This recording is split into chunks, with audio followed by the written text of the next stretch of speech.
La Société nationale des Québécoises et des Québécois de la région de Thetford est heureuse de vous présenter cette émission.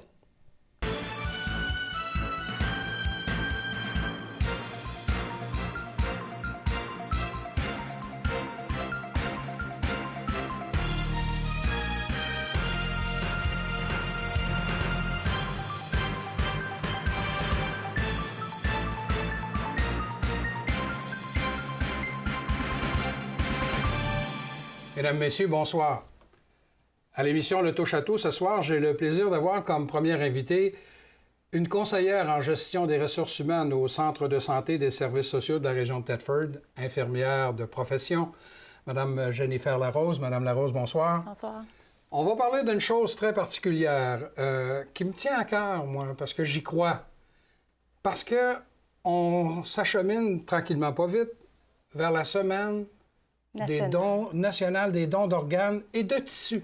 Ça me surprend, là.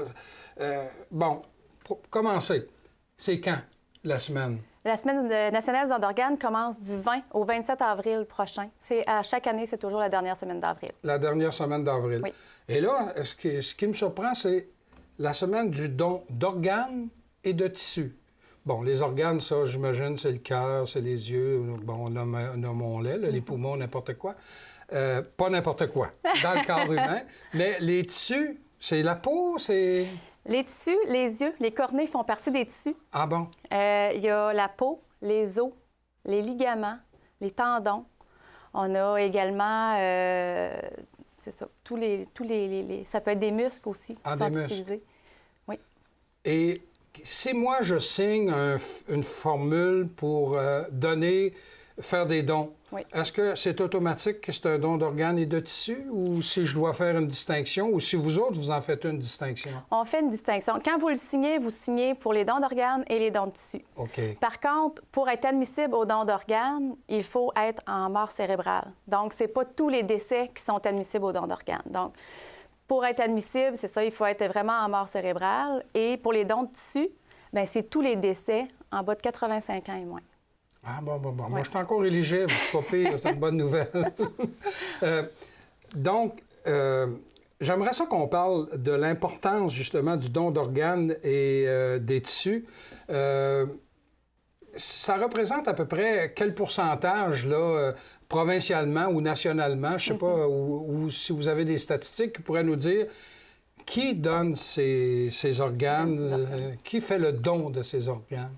Bien, en fait, au niveau des statistiques nationales, les donneurs d'organes, il y en a de plus en plus de gens qui signent. Par contre, ceux qui sont admissibles, les vrais donneurs d'organes qui sont admissibles au décès, ça représente environ 3 des décès.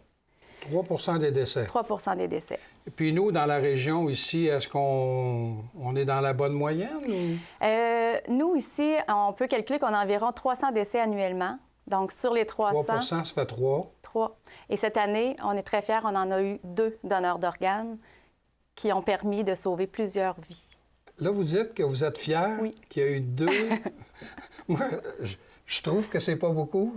Oui, effectivement, c'est pas beaucoup quand on regarde la proportion. Par contre, il y a tellement de spécificité que le donneur là, a besoin pour être admissible, doit être maintenu en vie. Il faut qu'il réponde aux critères, tout ça. Donc, c'est nous, un 3 de nos décès, on l'a presque atteint cette année. Donc, j'en suis... Et bon, les deux donneurs d'organes ont permis de sauver combien de vies? Ont permis de sauver 6 vies. 6 vies? 6 vies. Ah bien là, ça devient reins. une statistique intéressante, ça. Oui. 2 reins chacun. Ah oui. 2 cœurs. Et parce que les autres organes n'ont pas été en mesure d'être transplantés, un seul donneur peut sauver 8 vies et améliorer la qualité de vie de 15 autres personnes par ces tissus. Un seul donneur. Ça fait des multiplications, oui, ça? Oui. Et ça m'impressionne, ça. Est-ce que vous avez des activités particulières durant cette semaine-là pour nous sensibiliser, nous, les gens, là, nous, les donneurs potentiels? Oui. Au niveau de la Semaine nationale des dons d'organes, on va aller faire un kiosque dans le centre hospitalier de la région de Thetford, dans le hall de l'entrée, où on va accueillir de 8h à 4h tous les usagers qui vont venir pour des services et on va leur faire de la sensibilisation par rapport aux dons d'organes, aux dons de tissus. Encouragement à signer. Encouragement à signer, à regarder leur carte et voir pourquoi ils sont encore... c'est encore tabou, hein, le don d'organes. Ben Puis, oui. avec nous, on va avoir M. Normand Clich, qui est un greffier cardiaque. Et Normand Clich est en mesure également là, de dire pourquoi ça a été bénéfique pour lui là, que quelqu'un ait signé sa carte à un moment donné. Vous dites qu'il y a un nouveau cœur, lui. Oui, il y a un nouveau cœur. Bon, Oui. qui est assez en forme pour aller passer 8 heures au stand d'information à l'hôpital pour dire aux gens, ben, moi, je suis la preuve vivante de l'importance d'un don d'organes. Oui. En plus de ça, M. Clich va aller dans les écoles primaires. M. Clich va aller à l'école Saint-Louis à Black Lake pour rencontrer les élèves de 4e à 6e année. Aller expliquer qu'est-ce qui s'est passé, lui, pourquoi il est en attente d'un cœur, pourquoi il a été greffé, puis aujourd'hui, qu'est-ce que ça l'occasionne, les bienfaits et les inconvénients. Hey, ça, c'est un beau témoignage. Oui. Puis, comme on dit, un témoignage vivant, mais c'est le cas de le dire. Exactement. Oui. Ensuite de ça, il va aller également en projet à l'école Saint-Noël avec les jeunes de 4e année, en compagnie du professeur, faire un projet vraiment en lien avec le don d'organes. Donc, bon, mais il est très impliqué, il est très en forme. Tant mieux. Est-ce que vous avez d'autres activités aussi? Avec le personnel, on en fait à l'année longue des activités, mais particulièrement dans la Semaine nationale, on va passer sur les unités directement et offrir les rubans verts qu'ils vont devoir porter. Okay. On va leur donner des objets promotionnels avec les numéros de téléphone pour appeler soit Emma Québec, Québec Transplant, c'est tout dépendant du don. Bon. Il y a des gens qui nous écoutent, là, puis s'il y en a qui se disent, moi, c'est vrai, moi, je serais prêt à donner, à faire le don de mes organes puis de mes tissus. De quelle façon les gens peuvent s'y prendre? J'ai déjà un élément de réponse parce que on est à la mi-avril et au début d'avril, j'ai reçu de la Société d'assurance automobile du Québec mon renouvellement pour mon permis de conduire et pour ma carte d'assurance maladie. Et à l'intérieur de l'enveloppe, il y avait un dépliant qui nous parlait de l'importance des dons d'organes et aussi d'un formulaire qu'on pouvait compléter. Et on a juste à se présenter au bureau de la Société d'assurance automobile, comme ici à Thetford, il y en a un sur le boulevard Frontenac. Et on renouvelle notre permis de conduire et automatiquement aussi notre carte d'assurance maladie, notre carte soleil. Et si on leur redonne ça, on l'a. Oui. Il y a d'autres façons. Donc, ça n'est une façon. Mais quelles sont les autres façons? Maintenant que je connais celle-là. Oui, c'est ça. Les autres façons, on peut l'inscrire chez le notaire dans notre testament. Ah bon? Oui. On peut le signifier aussi en signant derrière notre permis de conduire ou notre assurance maladie. Ah oui, je vais regarder. J'ai justement sorti, comme par hasard, ma carte d'assurance maladie. Là. Oui.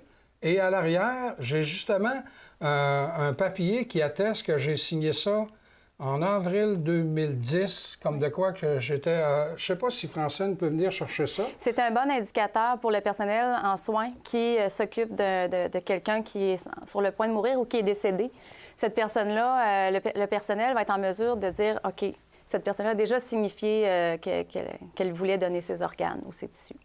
Donc, moi, là, je me trouve avoir signé au moins en avril 2010. Oui. Est-ce que c'est toujours permanent, ça, cette signature-là, ou je peux les appeler ou les contacter pour leur dire, moi, je ne vous donne plus mes organes?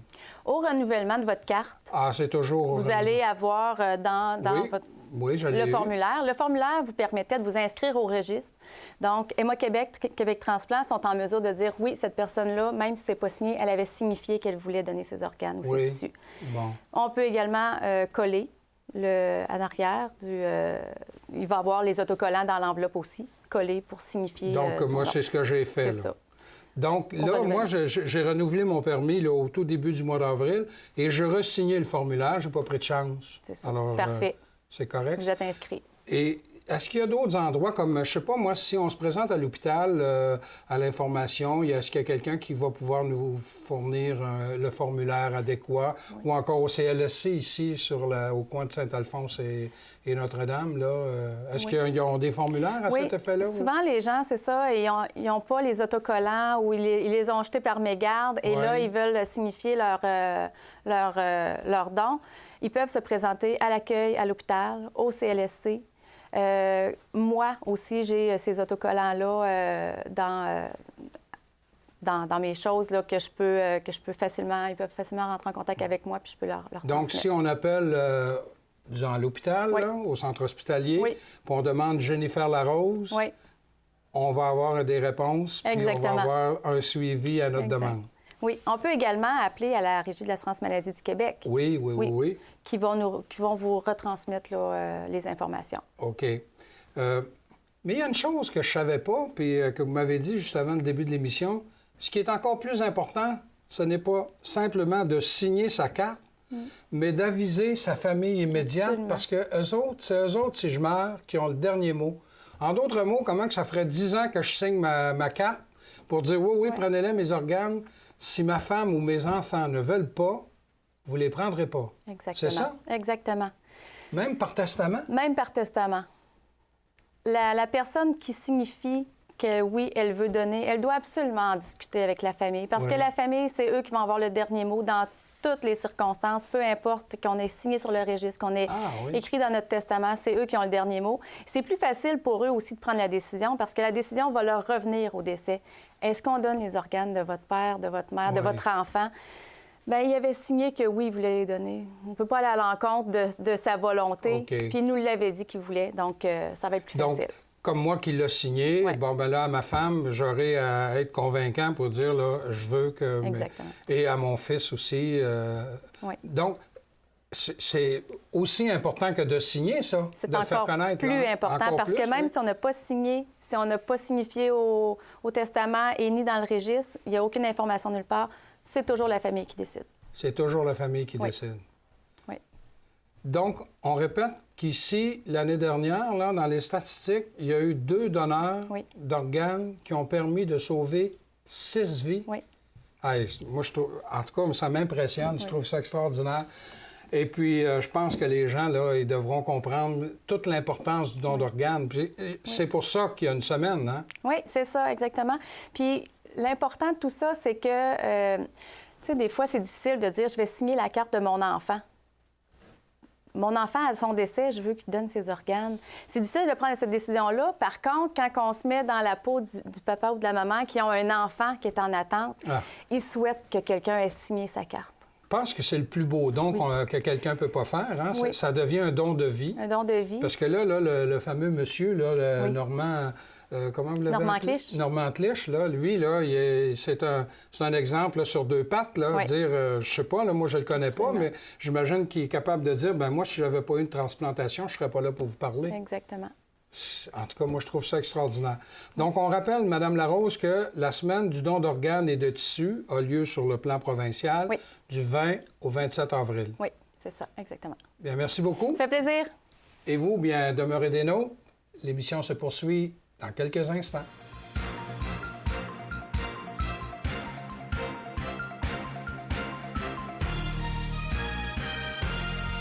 Comme deuxième invité, j'ai le plaisir d'avoir à mes côtés l'agente d'information et de liaison pour l'organisme qui s'appelle Autisme TED Chaudière-Appalaches, Mme Renée Hébert. Mme Hébert, bonsoir. Bonsoir. Autisme TED, qu'est-ce que ça veut dire? D'abord, Autisme TED Chaudière-Appalaches, c'est un volet d'activité de l'Arc-en-Ciel, qui est un regroupement de parents et de personnes handicapées de la région de Montmagny. Donc, c'est l'Agence de santé et services sociaux de Chaudière-Appalaches qui a mandaté notre organisme pour offrir des services d'information, de sensibilisation et de référence pour le territoire de tout Chaudière-Appalaches. OK. Alors, donc, c'est ce qui explique que vous êtes ici Oui, aujourd'hui, oui. parce que nous, on fait partie du territoire C'est ça. Chaudière-Appalaches. Dans le fond, notre rôle consiste à fournir de l'information en lien avec les troubles du spectre de l'autisme et aussi de l'information sur les services offerts sur le territoire pour les familles, pour les proches aidants, pour aussi les intervenants qui ont à travailler avec la clientèle autiste. Dans le fond, on offre du soutien aux parents et aux proches aidants. On les accompagne dans certaines démarches ou sinon, on les oriente vers des ressources appropriées. Et puis, nous animons aussi des groupes de soutien dans différentes MRC et nous collaborons aussi soit avec la Fédération québécoise de l'autisme ou soit avec des organismes locaux à l'organisation d'activités de sensibilisation tout au long de l'année, mais plus particulièrement en avril, qui est le mois de l'autisme. Ah bon, là, on est au milieu d'avril. Là. Oui, oui. Donc, on est en plein mois de l'autisme. Oui, c'est ça. Donc, c'est de la sensibilisation. Oui, là, ces temps-ci, on est surtout en mode sensibilisation. Bon, bien, tout à l'heure, j'avais comme invité une représentante du Centre de la santé et des services sociaux de la région, parce que ça va être la semaine du don d'organes et de tissus. Donc, on est dans une semaine de santé ou dans un mois de santé au mois d'avril. Oui, tout à fait. Mais qu'est-ce que c'est l'autisme? Et vous parlez de autisme et TED. Oui. Alors, c'est quoi? En fait, le trouble du spectre de l'autisme, ou TSA, c'est aujourd'hui l'appellation qui est utilisée pour identifier l'autisme, le syndrome d'Asperger et le trouble envahissant du développement qu'on connaît aussi sous l'acronyme de TED. Donc, l'autisme, c'est, pour mieux le définir, c'est un trouble d'ordre neurologique qui affecte la façon dont la personne perçoit et interagit avec son environnement. C'est-à-dire que les messages qui sont transmis par ses sens, la vue, l'odorat, l'ouïe, sont interprétés différemment par le cerveau. Et ça affecte tout l'aspect de la communication sociale de la personne atteinte et aussi ses comportements. C'est pour ça que des profanes comme nous, des fois, on a l'impression que ces gens-là sont fermés. Mais c'est pas ça, là. Non, c'est à cause, comme vous dites, que la perception est différente. La perception est différente et malgré ces différences-là et ce qu'on pourrait en penser, la majorité des personnes autistes ont une intelligence tout à fait normale. Sinon supérieure. Oui. Puis les causes de l'autisme sont encore méconnues. Il y a de nombreuses recherches qui ont démontré que l'autisme découle d'un développement neurologique atypique du cerveau qui impliquerait un grand nombre de facteurs génétiques. D'autre part, il y a des chercheurs aussi qui se penchent sur les facteurs environnementaux, qui pourraient aussi interférer là, dans la survenue de l'autisme, mais pour l'instant, il n'y a rien de vraiment clair et de vraiment défini là-dessus. Donc, les causes sont encore très méconnues. OK. Pouvez-vous me dire, c'est quoi là, les premiers signes qui pourraient faire penser que notre enfant est pris, ou je sais pas, est-ce qu'on dit que c'est une maladie ou vit avec un symptôme? Non, en fait, l'autisme, c'est pas une maladie, c'est plutôt un état. Un état, comme la paralysie exactement. cérébrale. Puis la personne qui est atteinte d'autisme va avoir à évoluer tout au long de sa vie avec l'autisme. Donc, c'est certain qu'il faut comme démystifier cet énoncé-là. C'est un mythe, l'autisme, c'est pas une maladie. Puis les premiers signes qu'on voit, là, qui peuvent nous faire penser que notre enfant vit ce problème-là? Ce qu'il faut dire, c'est que les manifestations autistiques sont variables puis se présentent différemment d'un enfant ou d'une personne à l'autre, tout dépendant des sphères qui sont touchées et aussi du degré d'atteinte qui peuvent être de très légères à sévères. Donc, on peut avoir des autistes très légers comme des autistes assez sévères aussi. Parfois, il peut avoir une déficience intellectuelle, mais comme je disais tout à l'heure, c'est une petite partie des autistes. OK. C'est pas nécessairement le cas. C'est ça. Donc, parmi les manifestations les plus fréquentes et les premières manifestations qu'on peut remarquer là, chez un enfant, au niveau de la communication sociale, premièrement, on va remarquer une absence de langage ou un retard dans le développement du langage. Ou bien, l'enfant va faire de l'écholalie, c'est qu'il va répéter systématiquement un mot ou une question au lieu de répondre à la question. OK? Parfois, il va sembler faire le sourd lorsqu'on lui parle. Il va parler de façon, pour ceux qui qui développent le langage, il y en a certains qui vont parler de façon excentrique ou particulière, avec un accent ou avec un ton monotone ou même une voix qui chantonne. Ça peut arriver. C'est des enfants qui vont éviter, même aussi les adultes, vont éviter le contact visuel. Ils ne feront pas de gestes communicatifs, ils ne pointent pas du doigt pour montrer quelque chose. Et puis en plus, c'est des personnes qui n'aiment pas être touchées. Les enfants vont préférer davantage des jeux solitaires au lieu de jouer avec les autres. Dans le fond, ces enfants-là, ils ne s'intéressent pas vraiment aux autres enfants. Puis, au niveau des manifestations comportementales, ce qu'on remarque et ce qui est le plus visible, souvent, c'est des crises de colère excessive ou de la résistance lorsqu'il arrive un imprévu ou une nouvelle situation. Par exemple, on veut mettre un nouveau vêtement à l'enfant, on veut lui présenter une nouvelle personne ou on change l'horaire, ça peut déstabiliser l'enfant complètement. Il peut faire une crise assez importante. L'enfant va souvent développer un intérêt très marqué pour un objet ou pour un sujet en particulier. Il ne jouera pas avec les autres enfants, il va plutôt... il ne jouera pas à imiter ou à faire semblant. Il n'y a pas d'imagination dans ses jeux. Donc, il va plutôt jouer à aligner ses objets. Au lieu de jouer avec ses autos puis faire semblant d'être sur l'autoroute, il va plutôt jouer à aligner ses petites autos, une en arrière de l'autre. Et puis, c'est ça. Dans le fond, il peut être aussi une autre manifestation. Il peut être hypersensible ou hyposensible, insensible à la douleur, au bruit ou au son. Souvent, on remarque ça souvent, c'est une des manifestations. Les enfants ont de la difficulté avec les sirènes, avec les bruits un peu trop forts ou trop criards. Et puis, c'est des enfants aussi qui, parfois, présentent aucune conscience du danger. Donc, des fois, ça peut être problématique un petit peu. Ce qui est important de préciser, c'est que la présence de certaines de ces manifestations-là que je viens de nommer, ça ne veut pas nécessairement dire qu'un enfant a un trouble du spectre de l'autisme, parce que pour avoir un diagnostic, ça prend un minimum là, de critères. OK. Mais bébé, ça ne doit pas... L'enfant, il commence à se développer. À peu près à quel âge que vous pouvez être en mesure là, d'arriver et de dire, ben là, je pense que mon enfant, là, il y a des signes. Il y a quelque chose qui ne marche pas. Ouais. Oui, c'est ça. Habituellement, on va observer les premiers signes durant les premières années de vie de l'enfant, souvent avant l'âge de 3 ans, parce que c'est à ce moment-là que le langage se développe. Oui, c'est vrai, oui. Par contre, ça peut être plus difficile de déceler un trouble du spectre de l'autisme plus léger quand le développement du langage se fait normalement, parce que ça se peut que le langage se fasse normalement. À ce moment-là, ça va être un petit peu plus tard, vers 4 ou 5 ans, où est-ce qu'on va avoir des premiers soupçons, surtout lorsque l'enfant va entrer à l'école, puis que là, il va devoir se conformer aux standards du milieu scolaire. Mais ceci dit, la période qui va s'écouler entre les premiers soupçons et puis le diagnostic, ça peut être très long. Donc, c'est bien important, c'est même capital, d'obtenir une évaluation clinique le plus tôt possible pour permettre à l'enfant d'avoir accès à des services de réadaptation, entre autres du CRDI. Oui. Est-ce que les éducateurs ou les professeurs sont bien formés sur la façon d'intervenir et d'enseigner, d'encadrer les enfants autistes? Bien, je dirais que de plus en plus, oui.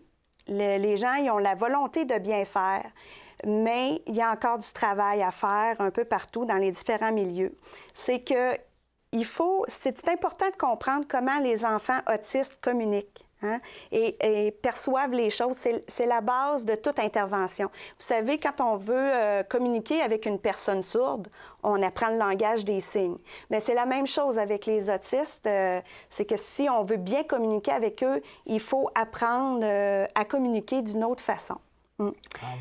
Et puis, dans certains milieux de garde, des écoles, des classes spécialisées ou même des classes régulières, on s'organise assez bien. Mais c'est certain que dans d'autres milieux, il y a encore du travail à faire, il ne faut pas se le cacher. Parfois, on va nous dire que c'est par manque de ressources financières. Parfois, il y a un manque de volonté de changer les choses. Ah oui. Et parfois aussi, on ferme carrément les yeux là, sur les problématiques. Hein. Et puis, comme je disais tout à l'heure, ça se remarque... les autistes de haut niveau, ils ont un petit peu plus de difficultés, justement, dans leur cheminement. Parce qu'au niveau, par exemple, au niveau académique, dans les classes régulières, ils ont un certain rendement académique, ils sont capables de suivre, sauf qu'au niveau comportemental, ça va être plus problématique. Et là, le personnel est comme au dépourvu quand il arrive une crise autistique, ils ne savent pas comment agir et souvent les interventions vont comme juste empirer le problème. Ouais. Vous êtes une mère d'un enfant qui est aux prises avec Oui. ce problème-là. Malheureusement, il nous reste quelques minutes, là. Alors, c'est quoi vos principales difficultés quotidiennes, là, vous, là? Parce que vous êtes à même d'en parler. Oui. Vous le vivez quotidiennement. Oui, quotidiennement. Je vais vous dire, moi, dans mon cas, c'est de l'autisme plus léger. Mais c'est sûr et certain qu'à travers toutes les étapes de la vie de mon enfant, j'ai eu à faire face à certaines difficultés, dont l'obtention du diagnostic. Bon, on se pose des questions, on ne sait pas trop qu'est-ce qu'il y a. On fait certaines démarches, mais c'est long avant d'obtenir vraiment le diagnostic qui nous précise qu'est-ce que notre enfant a. Ensuite de ça, quand le diagnostic tombe, là, on est en attente de service. Ça peut être encore très long, un an et demi. Et puis là, c'est une période très stressante pour les parents parce qu'on vit de l'insécurité face à l'avenir. Hein. On ne sait pas où est-ce qu'on s'en va avec ça, c'est justement. Puis on ne peut pas savoir non plus, quand on a un diagnostic pour un enfant de 3-4 ans, on ne peut pas vraiment savoir ce que cet enfant-là va être capable de réaliser.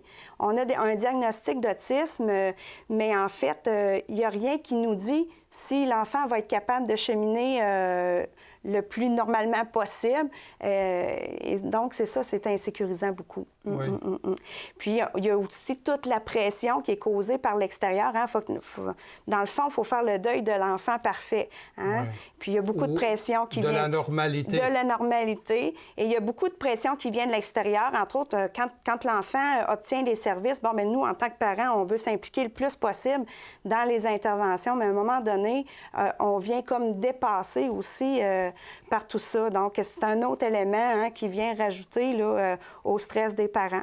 Là, s'il y a des gens qui nous écoutent ce soir, là, qui se disent « Moi, j'aimerais en savoir plus. Ouais. Est-ce qu'il y a un numéro de téléphone où on pourrait vous contacter?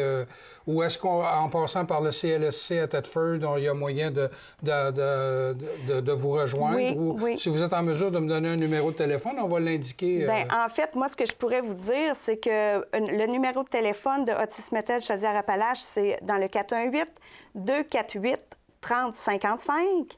Mais aussi, on a un site Internet qui est www.autisme-arce.com.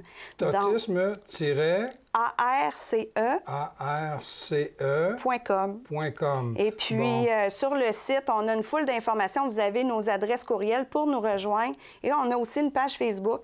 Donc, sur la page Facebook, il y a plein d'actualités en lien avec l'autisme. Pas moyen de s'y tromper. Ah, non, alors, non. Je répète, juste pour être bien certain, le numéro de téléphone, c'est dans le 418-248-3055. C'est ça. Et Luc va se faire un plaisir de l'indiquer au moment où on le dit. Et votre site Internet, www.autisme-arce.com. C'est ça, c'est bien ça. Madame Hébert, merci beaucoup. Oui, merci. Et vous, bien chers amis, je vous invite à nous revenir la semaine prochaine.